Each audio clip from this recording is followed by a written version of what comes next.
जय हिंद मेरे प्यारे बच्चों, जैसा कि आपने थंबनेल में देख ही लिया होगा कि अब कोई जो है वो फेल नहीं होगा। छत्तीसगढ़ में जो है वो 2 बार जो है वो बोर्ड का एग्जामिनेशन होने वाला है, या फिर 2 बार जो है वो एग्जामिनेशन होगा। कैसे होगा, क्या होगा, उसके बारे में हम देखने वाले हैं इस पूरे जो है वो वीडियो लेक्चर में। और इसके थ्रू जो है वो काफी कुछ आपको मिलने वाले स्टूडेंट। कई सारे आपके क्वेश्चन हो सकते हैं कि सर सप्लीमेंट्री आया उनका क्या होगा, जो फेल हो चुके हैं उनका क्या होगा, और प्राइवेट वालों का क्या होगा, रेगुलर वाले का क्या होगा। बहुत सारे क्वेश्चन ऐसे हो सकते हैं, क्या हम पास हुए फिर भी दिला सकते हैं? जी हाँ स्टूडेंट, उनका भी जो है वो इंतजाम जो है वो बोर्ड ने कर रखा है। इस तरीके से मान लिया कि बहुत बड़ा खुशखबरी जो है वो आपको मिला है बोर्ड की तरफ से।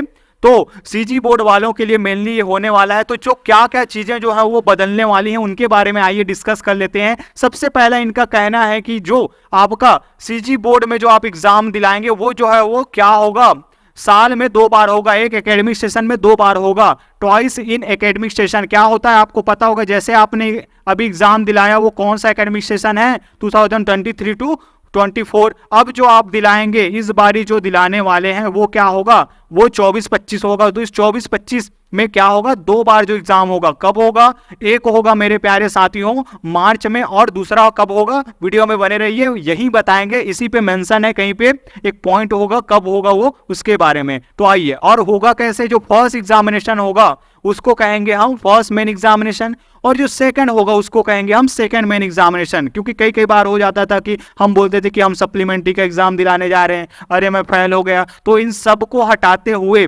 सप्लीमेंट्री एग्जामिनेशन नहीं बोलेंगे, उनको क्या बोलेंगे, सेकेंड मेन एग्जामिनेशन बोलेंगे। सुनने में भी अच्छा लगेगा। फिर आगे कहता है कि it will be mandatory to fill the examination from the appear in the second main examination is only those student, कौन भर सकते हैं, who are registered in the first main examination will be able to fill the application and they will have to fill the online examination application from the same institution in which he had filled the application for the first main examination. मतलब कि वो भर सकते हैं जो first main examination में, मतलब पहले के लिए क्या कहें, रजिस्टर किए हैं और बैठे हुए हैं, या फिर उसमें जो है वो शामिल हुए हैं, वे क्या कर सकते हैं, फिर से सेकंड मेन एग्जामिनेशन के लिए फॉर्म भर सकते हैं। और कहां से भर सकते हैं, जिस इंस्टीट्यूशन में, जिस स्कूल में आपने भरा था वहीं पे भरेंगे। कोई दिक्कत वाली बात नहीं, कहीं जाने की जरूरत नहीं है आपको, वहीं पे। A separate date will be fixed by the Board of Secondary Education for filling the application form। बहुत ज़्यादा इंपॉर्टेंट है। अभी जैसे कि ये नोटिफिकेशन आया है, ये जो आया है, क्या क्या बदलाव हुआ है, वो चीज़ आया है। तो कुछ ही दिनों में मेरे प्यारे बच्चों आपको क्या हो जाएगा, इसके बारे में पता चल जाएगा कि एप्लीकेशन फॉर्म कब आने वाला है। बने रहिए डीसी क्लासेस पाटन और सीजी पाठशाला के साथ, यहीं आपको अपडेट मिलने वाला है स्टूडेंट। और साथ ही साथ ये शेयर कर दीजिएगा, हर एक पॉइंट बहुत ज़्यादा इंपॉर्टेंट है। सारे प्रश्नों का जवाब जो है आपको मिल जाएगा। अपने फ्रेंड के साथ जरूर शेयर कीजिएगा। तो जो है वो एक सेपरेट डेट मिलेगा, कब मिलेगा, जल्दी ही वो पता चल जाएगा। किसके लिए, सेकेंड मेन एग्जामिनेशन के लिए। फिर आगे कहता है candidate whose result in the first main examination has been in supplementary category, की सप्लीमेंट्री कैटेगरी में है, तो it will be mandatory for those candidate to apply in all subjects given supplementary and candidates can also apply for improvements in marks. बहुत ज्यादा most IMP एक question का जवाब आपको मिलने वाला है कि इसमें क्या होने वाला है कि जितने भी आप सप्लीमेंट्री एग्जामिनेशन में बैठने वाला, मतलब जितने भी सब्जेक्ट में आए हैं उसके लिए क्या कर रहे हैं, मैंडेटरी है बेटा। ये ध्यान रखिएगा, उसमें ऑल सब्जेक्ट में, जितने भी सब्जेक्ट में आप क्या हैं, सप्लीमेंट्री आए हैं, उसमें फॉर्म भरना पड़ेगा आपको सेकेंड मेन एग्जामिनेशन के लिए। और इसके अलावा साथ ही साथ ये बात याद रखिएगा कि अब मान लीजिए आप पास हो चुके हैं किसी सब्जेक्ट में, तो उसमें भी आप क्या कर सकते हैं, candidates can also apply improvement in marks in other subject, की अगले में भी आपको इंप्रूवमेंट करने के लिए आप अप्लाई कर सकते हैं। सप्लीमेंट्री में तो करेंगे ही, साथ ही साथ दूसरे में भी कर सकते हैं। फिर आगे कहता है कि कैंडिडेट्स हु फेल्ड और remained absent in the first main examination can apply for the second main examination. In such situation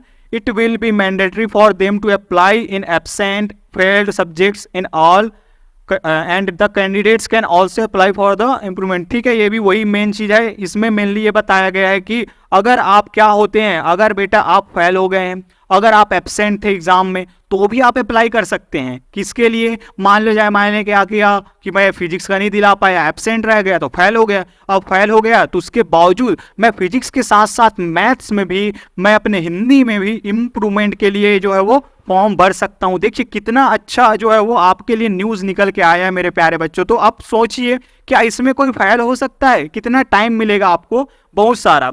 और भी जवाब मिलने वाला है कि अगर इस एग्जाम में भी फेल हो जाते हैं तो भी उसका जो है वो यहाँ पे इंतजाम करके रखा है बोर्ड वालों ने, मतलब आपको फेल होने नहीं दिया जाएगा। चलिए आगे बढ़ते हैं। तो बहुत ज्यादा वेरी मोस्ट आईएमपी मैं कहता हूं, अगर मैं रीड कर रहा था तो ये 6 नंबर का पॉइंट जो है वो बहुत ज्यादा इंपॉर्टेंट है। If the result of the candidate is pass in the first main examination and he is not satisfied, आप सेटिस्फाई नहीं है, किसके बावजूद? पास तो हो चुके हैं, आप उत्तीर्ण हो चुके हैं, लेकिन आप सेटिस्फाई नहीं है, संतोष नहीं है with his marks, अपने अंकों से, then he can fill up the examination application for improvement of marks in the second main examination. It is not necessary that the candidate should apply in all the past subjects. That candidate can apply in 1 past subject, 2 past subject, 3 past subjects as per his wish. बहुत ज्यादा important है ये, यहां से यहां तक का मतलब ये पूरा पॉइंट थी। अगर आप पास हो चुके हैं, इनका कहना है पास हो चुके हैं आप, अब आप सेटिस्फाई नहीं है, भाई मेरा तो इतना आना था, मेरा तो इतना आना था, ठीक है, उसके बाद अब क्या करें? तो आप अप्लाई कर सकते हैं, क्या जो है वो एग्जामिनेशन और दिलाना है आपको, ऐसे आप अप्लाई कर सकते हैं। और ये कोई जरूरी नहीं है कि आप सारे ही एग्जाम दिलाएं, मतलब कि सारे सब्जेक्ट के एग्जाम दिलाएं, आपकी मर्जी। आप चाहें तो 1 पास सब्जेक्ट, 2 पास सब्जेक्ट और more pass subject as per his wish, आपके जो विश है, आपके अनुसार, आपकी इच्छा के अनुसार बेटा आप दिला सकते हैं, जितने में भी इंप्रूवमेंट करना चाहते हैं। फिर रिजल्ट कैसे बनेगा तो उसको भी देख लो। The result will be prepared considering the increase marks in the subject या subjects in which the candidate improves his or her marks in the second main examination and the marks obtained in the first main examination in other subject। कैसे बनने वाला है? अब मैंने exam दिलाया, ठीक है, अब 2 सिचुएशन हो गया यहाँ पे, या तो इंप्रूव हो जाएगा, पहले मेरा 59 था फिजिक्स में, फिर 69 हो गया, तो वो जो 69 कंसीडर किया जाएगा। जी हाँ स्टूडेंट, अगर नहीं होता इंप्रूव तो नहीं होगा, वो जो पुराना है वही चलेगा, कौन सा फर्स्ट एग्जाम जो दिलाए हैं उसी को जो है कंसीडर किया जाएगा। अगर इंप्रूव होता है तो जो है वो इंप्रूव वाला लिया जाएगा, पुराने वाले को छोड़ दिया जाएगा। फिर आगे क्या कहना है कि if the candidate is not able to improve the marks in the subject, जितने में भी होगा सेकंड मेन एग्जामिनेशन में, आप क्या हो गए, नहीं कर पाते हैं, इंप्रूव नहीं कर पाते हैं, तो then that situation only the marks of the candidates in the first main examination will be considered and the mark sheet will be will not be issued to him again। ठीक है, आपको क्या किया जाएगा अगर आप इंप्रूव नहीं होता है? मार्कशीट तो छप के आ चुका है, बढ़िया से स्कूल में आपको मिल जाएगा, ठीक है, तो आपको फिर से जो है वो इशू नहीं किया जाएगा। क्यों? क्योंकि आपका इंप्रूवमेंट नहीं हुआ है, तो जो है वो मार्कशीट इशू नहीं किया जाएगा। अगर हो जाता है तो मार्कशीट क्या 2 हो जाएंगे क्या? नहीं मेरे प्यारे साथियों, उसका भी जो है वो यहाँ पे बताया गया है कि कैसे किया जाएगा। इंप्रूवमेंट वाला जो है रिजल्ट किस तरीके से दिखेगा उसको भी। चलिए देखते हैं, आगे बढ़ते हैं। तो the candidate will be eligible to appear in the same subjects in the second main examination in which he has filled the examination application form in the first main examination under no circumstances he can change। मतलब इनका mainly कहना है कि भाई तुमने जिस combination के साथ एग्जाम में बैठा है, ठीक है, आप बैठे हो, उसी के साथ आपको जो है एग्जाम दिलाना पड़ेगा। किसी भी सूरत हाल में जो है आपको क्या होगा, चेंज करने का मौका नहीं मिलेगा। It is also worth mentioning here that he if the candidates has taken an additional subject in first main examination, कई बार होता है ना, एडिशनल सब्जेक्ट ले लेते हैं, पीसीएमबी ले लेते हैं, मैथ्स के साथ बायो ले लेते हैं, बायो के साथ मैथ्स ले लेते हैं, तो वो जो है उसी कॉम्बिनेशन के साथ जो है वो क्या करना पड़ेगा, आपको एग्जाम दिलाना पड़ेगा। ये बात जो है वो यहाँ पे कहा जा रहा है। फिर while preparing the result of the candidates in the second main examination the marks obtain in the practical, very most IMP, practical वाले आप देख लीजिएगा, जिनका भी प्रैक्टिकल रहता है, प्रोजेक्ट रहता है, बहुत ज़्यादा इंपॉर्टेंट है कि अगर आप प्रैक्टिकल एग्जामिनेशन, अब थ्योरेटिकल आपने लिखा है, ठीक है, थ्योरेटिकल लिखा, फिर प्रैक्टिकल का कहाँ से नंबर आएगा सर? तो बेटा आपने फर्स्ट एग्जामिनेशन में जो दिलाया है ना, एग्जाम दिलाया प्रैक्टिकल और जो प्रोजेक्ट का, वही जो है वो मार्क्स यहाँ पे कंसीडर किया जाएगा। बाई चांस अगर आप फेल हो गए थे, मान लीजिए फेल हो गए हैं आप, तो क्या होगा सर? तो उसके लिए भी है क्या, उनका कहना है कि but if any candidate not able to appear in the practical and project examination और fails in the first main examination, then such candidates will be eligible for appear in the practical and project examination in the second main examination. तो वो eligible हैं किसके लिए, second main examination में practical and project examination दिलाने के लिए। देखिए कितना अच्छा है, मुझे तो लगता है कि इसमें तो आपको बेटा डांस करना चाहिए, नाचना चाहिए वाला, कि अगर आप प्रैक्टिकल एग्जाम में भी फेल हो गए थे, एब्सेंट हो गए, तो वो भी दिलाने का मौका है आपको, किसमें, सेकेंड मेन एग्जाम में वो दिला सकते हैं आप, कितना अच्छा है। फिर इनका कहना है द ग्रेस, फिर grace marking policy will be valid for the second main, वो वही रहने वाला है कि ग्रेस वगैरह जो मिलता था ना वो पुराने जैसे ही चलता रहेगा, पॉलिसी वही रहने वाला है आपका। हमें कुछ कम हो जाता था मार्क्स तो टीचर दे देते थे, हमें 5 to 10 मार्क्स शायद मिलता है उसमें, तो वो दे देते हैं, तो वो क्या रहेगा, वही का वही रहने वाला है, कोई चेंज नहीं है। If the candidate is eligible for bonus marks, ठीक है, बोनस मार्क्स के बारे में इस वाले में बताया गया, काफ़ी अच्छा है। कई बार बोनस मार्क्स मिलता है आपके स्पोर्ट्स वगैरह का या फिर एनसीसी वगैरह का जो रहता है, एनएसएस क्या बोलते हैं उसको, स्काउट वगैरह का, या फिर कोई एग्जाम में कोई क्वेश्चन रॉन्ग हो गया तो उसको आप अटेम्प्ट करते हैं तो उसको मिलता है, उसका मिलता है आपको, तो वो भी क्या होगा, मिलेगा। लेकिन मिलने का तरीका जो है वो जरा ध्यान से देखिए कैसे मिलेगा, वो जरा इंपॉर्टेंट है। बोनस मार्क्स मिलेगा लेकिन कैसे मिलेगा आपका, वो क्या किया जाएगा, रिपीट नहीं किया जाएगा, marks will not be repeated after deducting the bonus marks added in the first main examination, the bonus in the second main examination will be added। ठीक है, पहले वाले में क्या किया जाएगा, निकाला जाएगा, फिर उसको दूसरे में ऐड किया जाएगा। क्या कह रहे हो सर, तो सुनिए, पहले वाले में आपको बोनस मिला है, उसको क्या किया जाएगा, थ्योरी का मार्क्स अलग किया जाएगा और आपके बोनस का, फिर उसमें से जो बोनस का मार्क्स मिलेगा उसको सेकेंड मेन एग्जामिनेशन में आपका क्या किया जाएगा, जो है वो ऐड किया जाएगा। इनका ये कहना है, बड़ा ही अच्छा है, ये बहुत इंपॉर्टेंट भी है। फिर after the result of the first main examination a temporary merit list, बेटा मेरिट लिस्ट आपने देखा होगा, ठीक है, तो उनका कहना है कि क्या होगा, अभी आप रीचेकिंग का काम चल रहा होगा, कई बच्चों ने रीचेकिंग के लिए डाला है, री एवेल्यूशन के लिए डाला है, फिर और क्या रिकैलकुलेशन के लिए डाला है, तो वो क्या होगा, अभी आपने मेरिट लिस्ट देखा है, अभी चेंज होगा, वो परमानेंट नहीं है, वो जो आया है वो थोड़ा सा अच्छा, ये अच्छा नहीं लगता था सुनने में, लेकिन जैसे ही आएगा तो वो क्या होगा, पॉइंट से कई बार चेंज हो जाता है, तो पोजीशन जो है वो ऊपर नीचे हो सकता है, तो जो होगा a permanent merit list will be issued बाद में होगा।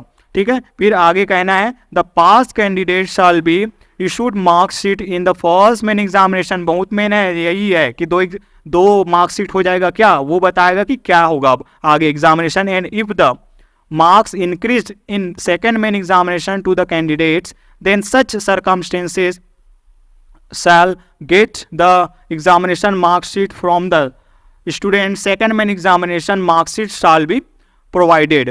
क्या किया जाएगा, आपका इम्प्रूव हो गया, आपने दिलाया, बढ़िया से इम्प्रूव कर लिया, आपने अपने परसेंटेज इंक्रीज कर लिया, 70 से 75 में पहुंच गए, अब आपका तो आ चुका है, क्या आपका जो है मार्कशीट जो है वो स्कूल में आ चुका है, तो आगे क्या होगा, वो क्या होगा, पहली बात तो वो जो है वो आपसे वापस लिया जाएगा, उसके बाद जो है वो आपको प्रोवाइड किया जाएगा, कौन सा वाला, सेकंड मेन एग्जामिनेशन का जो है वो आपका मार्कशीट जो मेरे प्यारे बच्चों आपको प्रोवाइड किया जाएगा, पहले वाले जो है वो ले लिया जाएगा। आइए बढ़ते हैं, कुछ पॉइंट्स और है, बहुत मोस्ट आईएमपी पॉइंट जो बचा हुआ है। चलिए अब ये आप पढ़ लीजिएगा, इसके बारे में बताया गया है कि क्या होगा कैसे होगा, ये भी पढ़ लीजिएगा और ये वाला भी पढ़ लीजिएगा, डिवीजन के बारे में बताया गया है किस प्रकार से होगा, जो मेन पॉइंट्स है मैं आपके सामने रखने जा रहा हूँ। While printing the mark list of the second main examination, special mark, कोई special mark जो है वो क्या कहेगा, will be marked in the those subjects in which the marks of the candidate have increased। आपको जिन सब्जेक्ट्स में क्या मिला है, इंक्रीज्ड मार्क मिला है, वृद्धि वाला जो मिला हुआ है, बढ़ा हुआ जो मार्क्स मिला है, उसमें क्या किया जाएगा, आपके एग्जाम जो मार्कशीट आएगा मेरे प्यारे बच्चों, उसमें क्या किया जाएगा कि स्पेशल मार्क जो है वो आपको दे दिया जाएगा कुछ इस प्रकार से कि भाई इसमें जो है वो मान लीजिए मेरा फिजिक्स में क्या आया, मेरा 49 से क्या आ गया, 59 आ गया, तो इसमें जो है वो कुछ स्पेशल मार्क जो है वो यहाँ पे लग के मिलेगा आपको, किसमें, मार्कशीट में, कि इम्प्रूव हुआ है। फिर आगे कहना है आफ्टर डिक्लेयरिंग द, ये जो है वो कोई नहीं मिस करेगा, ये जो 15th नंबर का पॉइंट है मेरे प्यारे बच्चों, वो कोई मिस नहीं करेगा।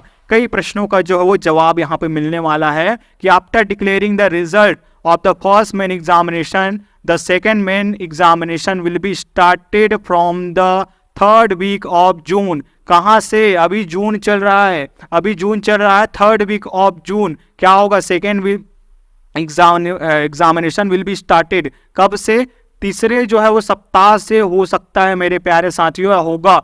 सिंस द रिजल्ट ऑफ री totalling revaluation of the first main examination cannot be declared before the commencement of the second main examination, therefore candidate date will have to fill the application form। इनका mainly ये कहना है, total बात अगर मैं बताऊं तो आपको जो इंतजार नहीं करना है कि आपने रीटोटलिंग के लिए दिया है, आपने रीचेकिंग के लिए दिया है, तो उसका रिजल्ट आएगा फिर मैं फॉर्म भरूंगा। बेटा इनका कहना ये है कि क्या बोल दिया मेरे प्यारे बच्चों कि जून के थर्ड वीक पे जो है वो एग्जाम जो स्टार्ट हो जाएगा। अभी तो रीटोटलिंग का काम, रिजल्ट आना बाकी है, तो आप इसके इंतजार में मत रहना कि क्या रिजल्ट आएगा तो भरेंगे। आप जो है वो एलिजिबल हैं, आप आराम से रीटोटलिंग का अपना होने दीजिए, उसका रिजल्ट जब आएगा तब आएगा, आप फॉर्म भर दीजिए। आप याद रखिएगा रीटोटलिंग का जो एग्जाम का जो है वो मार्क्स का वेट नहीं करना है, आपको नेक्स्ट एग्जाम के लिए जो है वो अपना भर के दे देना है। आप ये भरोसे में मत रहना कि मैंने तो कराया तो हो जाएगा। अगर आप इंप्रूवमेंट चाहते हैं तो आप भर दीजिए, इसका कोई नहीं, आप बिल्कुल एलिजिबल है, ये जो है वो क्लियर कर रहा है। ठीक है, आगे फिर इनका कहना है कि ये तो आप पढ़ने वाले, those candidate who remain unsuccessful, बहुत इंपॉर्टेंट है जिसके बारे में हम बात कर रहे थे कि उनका क्या होगा जो अगर फेल हो जाते हैं, दूसरे चांस में भी फेल हो जाते हैं तो उनका क्या होगा। तो इनका कहना है कि वो जो है वो remain unsuccessful in some subjects even after the second main examination will get the benefit of third and fourth chance as per the current rules in the first main examination and second main examination। देखिए ये तो भाई आपको इसके लिए भी क्या करना चाहिए, डांस करना चाहिए। अगर आप सेकेंड चांस में भी फेल हो जाते हैं सेकेंड मेन एग्जामिनेशन में, तो भी मेरे प्यारे बच्चों जैसे कि अभी इस वर्ष आप दिलाएंगे first and second main examination, वैसे ही आप क्या कर सकते हैं नेक्स्ट ईयर उसको third chance and fourth chance के रूप में आप जो है वो उसमें अपीयर हो सकते हैं। देखिए कितना बड़ा चांस आपको मिल रहा है। फिर like the first main examination in the second main examination also question paper will be printed in 3 sets A B C। बहुत कॉमन चीजें हैं, 3 सेट में ही आपका क्या होगा, फर्स्ट मेन एग्जामिनेशन की तरह ही सेकेंड मेन एग्जामिनेशन में भी 3 सेट होंगे। कौन कौन सा होता है जानते ही हैं, ABC जो है वो आपका होने वाला है। फिर 19 ये बहुत ज्यादा इंपॉर्टेंट है, क्यों? क्योंकि अब सब कुछ तो हो गया सर, पैसा कितना लगेगा, क्या सब्जेक्ट वाइज लगेगा कि टोटल लगेगा, क्या 2 करवाएंगे तो भी उतना ही लगेगा, क्या 4 कराएंगे उतना भी लगेगा, ऐसे तो कोई मेंशन नहीं हुआ है। लेकिन अगर कुछ इस तरीके का कोई नोटिफिकेशन आता है स्टूडेंट, तो सीजी पाठशाला और डीसी मैथ्स पाटन के साथ आप बने रहिए, चैनल पे जरूर आपको अपडेट मिलेगा। तो इनका कहना है it will be mandatory for the candidates who want to appear in the examination under this regulation to deposit the fees prescribed by the board. Board के द्वारा जो दिया जाएगा, जो बताया जाएगा आपको, उसके जो है अकॉर्डिंग जो है वो क्या किया जाएगा, बेटा आपको पे करना पड़ेगा, कितना रुपए आपको पे करना है। तो ये सारी जानकारी जो है वो मिलनी, अगर टोटल देखा जाए तो बहुत बड़ा खुशखबरी आपके लिए, एक अच्छा मौका है आपके लिए। 2 बार एग्जामिनेशन कुछ इस तरीके से होगा, और भी कुछ अगर अपडेट आता है तो आपको जरूर जो है वो बेटा बताया जाएगा इस पे। तब तक के लिए अपना ख्याल रखिए और बने रहिए इसके साथ, और शेयर करना ना भूलिएगा क्योंकि आपके लिए मेहनत की है। साथ ही साथ एक और चीज बता दूं मैं, इसको डाउनलोड करना कैसे करना है, वो उसके लिए आप क्या करिए, आप जो है वो सीजी पाठशाला के जो व्हाट्सअप है, व्हाट्सअप चैनल उस पर जा सकते हैं, या टेलीग्राम पे आप जा सकते हैं, सीजी पाठशाला या डीसी मैथ्स पाटन पे, वहां पे मिल जाएगा। या फिर आप हमको क्या कर सकते हैं 7974794030 पर जो है वो व्हाट्सअप कर सकते हैं बेटा, तो आपको मिल जाएगा ये चीज़ें। या फिर मैं जो है वो इस पर जो है वो ज़रूर बता दूं, क्योंकि अब डिजिटल बोर्ड है बेटा अपना, बिल्कुल आपको सुविधाएं जो है वो मिलने वाली हैं। कैसे आप डाउनलोड करेंगे उसके बारे में बता दूं, क्योंकि कई जो है वो यही चाहते हैं कि वो उनके जो है वो चैनल पे जाएं, तो हम आपको बता देते हैं। सबसे पहला काम क्या होगा आपका, गूगल पे जाना। गूगल पे आप जाएंगे, आपको पता ही है क्या होगा ये गूगल, फिर इस पर कुछ नहीं, आपको क्या कर देना है CGBSC ये दिख रहा है, इस पे करिए, आप पहुंच जाएंगे जहां पे जाना है। फिर ये फर्स्ट वाले पे क्लिक करेंगे, देन आगे बढ़ेंगे। आगे जैसे ही बढ़ेंगे आप, हो सकता है आप मोबाइल में चला रहे हो तो ये जो चीज़ है वो नीचे की तरफ आता है। तो पहले में ये दिखा है, देखिए मंडल द्वारा एक शैक्षणिक सत्र में दो मुख्य परीक्षा आयोजित करने में संबंधित साधारण राजपत्र। ये जो राजपत्र है वो पूरा यहाँ पे है वो डला हुआ है, बस आप इसको क्या करेंगे, क्लिक करेंगे और ये जो है बेटा आपका डाउनलोड होना स्टार्ट हो जाएगा मेरे प्यारे बच्चों। तो इतना आसान है, कोई आपको किसी पे भरोसे नहीं रहना है, ना कि हमारे भरोसे, क्योंकि हम चाहते हैं कि आप इंडिपेंडेंट बने। एक टीचर का है कि आप इंडिपेंडेंट हो, आप अपना निर्णय खुद लें और अच्छे निर्णय लीजिए, साथ में बने रहिए DC maths Patan, DC classes Patan. Offline class join करना चाहते हैं तो नीचे दिए गए नंबर्स पर आप कॉल कर सकते हैं अगर हमारे आसपास के हैं तो।